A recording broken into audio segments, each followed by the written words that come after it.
I just wanted to do things, try to do some stuff on my own. I thought I was getting too old, and I didn't want to hang on to something that I thought already was great. I wanted to remember it as great. I didn't want to like drive it into the ground. Look at these old guys. What are they doing? And when I came here and I did a little backgrounds in films and whatever I was just trying to do things outside of it because I had depended on it for so long. I thought, let me just try it. And some things I did again. Also, Neil Bogart was getting sick. Jimmy Yannis split from Neil Bogart. He saw what was going on. We were on Casablanca Records. We need disco. We were in a disco band, and he said, "I'm out of here." And so he left. Yeah, it felt like with Jimmy, it was more homegrown. Millennium, there wasn't that many artists. By the time we got to Casablanca, they were loaded with all, and they had great success. I'm not knocking it, but I just wanted to try. I'm like, listen, let me take a shot at some other things, and some of them I've done, and I've surprised myself a little bit that I could even get on some of these shows and do some of these things. And again, it's just background, but it's a different thing to do as opposed to being in the band and stuff. That's all. That's all it was about.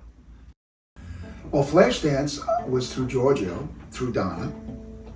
He was doing this movie called Flashdance, and he asked me to sing. I was almost sang the Irene Cara song too, because they were having some sort of problems with the manager and stuff like that. And at the last minute, they worked that out. But I did sing the love ballad, Lady, Lady, Lady. And of course, that's through the connections through Donna. Now, the Karate Kid was Allie Willis wrote a song with Bill Conti. He did the Rocky theme. That was originally done for Rocky 3, but it got beat out by Eye of the Tiger. Now, John Avildsen was a director of one of the Rocky movies. He liked it so much, he put it in the Karate Kid movie. And at some point, the record company had somebody else singing it, and John Avildsen goes, "What's this? I don't want this. I want that other guy," meaning me. That's how it got in. So it was like a fluke. And then, of course, 20 years later, it became like, a sports anthem. Thank you, God. And I mean, that's basically how it happened. And there's a little trivia question in that. There's a line that says, "History repeats itself. Try and you'll succeed. Never doubt that you're the one you can have your dream."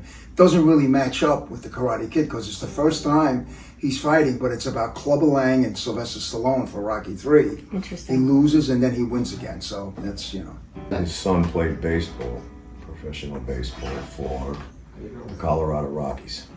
Really? And their theme song was "You're the Best." No. And they find out, all right. It's almost almost correct. You're going to put this in, right? Because I want to make him look bad. My son calls me up. He goes, "Dad, pictures are warming up to your song. They're using your song to come out." I'm like, "Are you kidding me?" He goes, "No."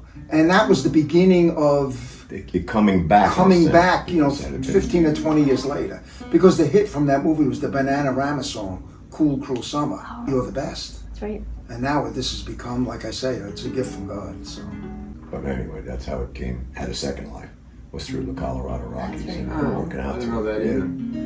Well, there's a lot you don't know. We're going to fill you in. When you leave, you'll have a lot of information. You went to Milan, and things changed. You had a Milano. I'm more and more aware of that. Well, I got nominated for Flashdance for Album of the Year, but it was up against Thriller. So I was happy to go and be nominated. Bad Girls was also nominated for Album of the Year, actually. That year? No, it was a different year. Different year, but I'm saying it was also nominated. I never thought about that either. Yeah. Oh, really? So you were actually nominated 4 times. All right. Where's my? You got my certificate, Bruce. It's in my backpack. I got a funny story too because they put your name on the seats at the Grammys. So somebody comes up to me and goes, "Who's Joe Esposito?" I says, "I am." He goes, "Everybody always tells me I'm a great singer." And I said, "And everybody always asks me about Elvis." Joe Esposito was Elvis Presley, his road manager. Yeah, there was a guy named Joe Esposito that was his road manager and best man at his wedding. And when we lived in Hollywood, he would get phone calls because he'd call me up and he'd go, "Hey, that guy called me. He says, Joe Esposito, what's Elvis Presley really like?" Yeah. So Joe goes, "Listen, you have the wrong guy." "No, I don't. You live in Hollywood, you know him. Yeah. What's it really like?" Right. So he had to hang up on him. It was like, I don't know him. It wasn't. And the other one was for Staying Alive, the same year, soundtrack. And because I wrote 4 songs in the movie Staying Alive with Frank Stallone and Vince DiCola. And Flashdance beat that out. Because I didn't write any songs in Flashdance. I just sang Lady, Lady, Lady. And then in 1988, Brenda Russell, I got nominated for Piano in the Dark. A song called Moody Girl, The Winning End. Never Gonna Give You Up. Never Gonna Give You Up, that Cynthia Rhodes sang with Frank Stallone. Oh, they're great songs. If you should listen to them. Never gonna give you up someone else's love.